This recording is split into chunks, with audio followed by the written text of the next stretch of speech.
Ladies and gentlemen, we appreciate everybody watching us on the internet. We've got our points leader after the winner of our first event at Shasta, Greg Gutierrez here. And I guess the question is, you had a great event there. Tell us about the conditions here. You know, the conditions have not been conducive to what I like. The fish are starting to move in, so it's anybody's game now. It's, you know, the fish are going to be giant, and there's going to be some good sacks going on, but I really prefer to fish for them right now, and that's not going to be the case, I don't feel.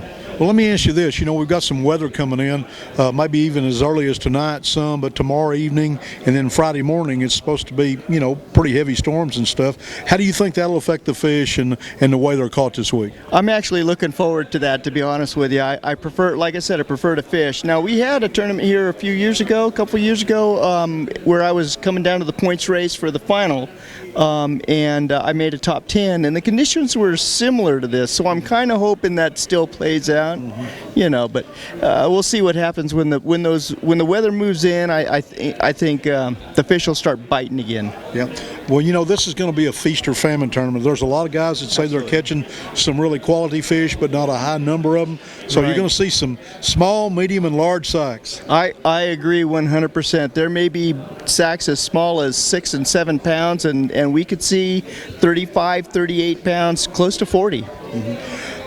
What's it going to take to be in that top 10 come Saturday? How much weight for 2 days is it going to take?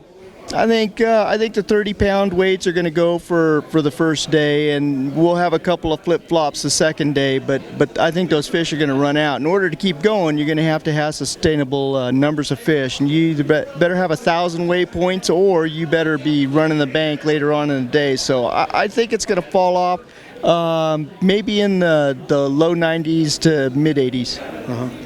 Well, that's pretty awesome, folks. We appreciate everybody watching us. And again, be sure to watch us on the internet. Watch our weigh-ins. You're going to see some monsters in California. Yeah, absolutely.